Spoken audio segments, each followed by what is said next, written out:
ঠিক আছে। কোন ক্লাস তোমাদের? ক্লাস 6। ক্লাস 6-এ আজকে আমরা পরিবেশ দূষণ কিভাবে হয়, পরিবেশ দূষণ কত রকমের? 3 রকম। কি কি?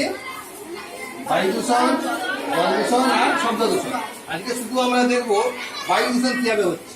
এই ছবিটা এখানে আমাদের দেওয়ালে ছবিটা আঁকা আছে। হ্যাঁ, এখানে কি দেখতে পাচ্ছি? কাঠ বা দহন, কাঠ জ্বলছে, দহন হচ্ছে। দহনকে কি কি কোন CO2 কার্বন ডাইঅক্সাইড বেরোচ্ছে। আবার গাড়ি থেকে, মোটর গাড়ি চলছে, তার থেকে ধোঁয়া বেরোচ্ছে, কার্বন ডাইঅক্সাইড হচ্ছে। এখানে কারখানা, কল কারখানা বা ইট ভাটা, বিভিন্ন জায়গা থেকে ধোঁয়া বেরোচ্ছে, সেখান থেকে কার্বন ডাইঅক্সাইড বেরোচ্ছে। আর কি বেরোচ্ছে? Sulphur dioxide. সেই সালফার ডাইঅক্সাইড জলের সাথে যুক্ত হয়ে H2SO4 হয়। H2SO4 হয়। এই H2SO4 কি হয়? উপরে উঠে গিয়ে অ্যাসিড বৃষ্টি। অ্যাসিড বৃষ্টি হচ্ছে কার উপর? তাজমহলের উপর। ফলে কি হচ্ছে? তাজমহলের ক্ষতি হচ্ছে।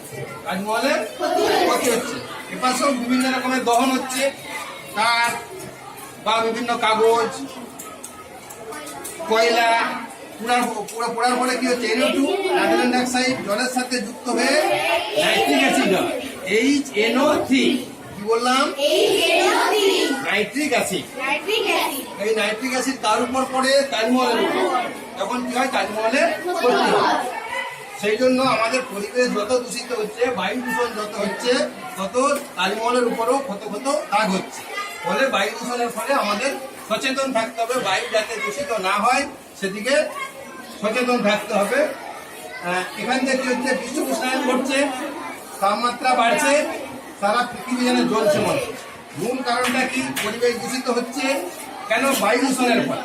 আমরা যে বিভিন্ন ধরনের দহনের কাজ করি, আগুন জ্বালাই, কয়লা কাঠ পোড়াই, সেখান থেকে হতে পারে, গাড়ির ধোঁয়া থেকে হতে পারে, আর এটার থেকে হতে পারে কলকারখানার থেকে হতে পারে।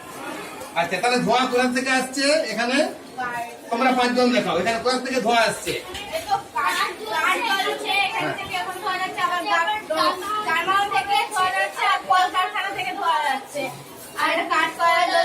আর কয়লা জ্বলছে, ওখান থেকে ধোঁয়া। উপরে তাজমহলের উপর অ্যাসিড বৃষ্টি হচ্ছে। কি অ্যাসিড বৃষ্টি হচ্ছে? H2SO4 সালফিউরিক অ্যাসিড এবং আর কি হচ্ছে? HNO3 nitric acid. ঠিক আছে, ভালো লাগলো হাততালিরা।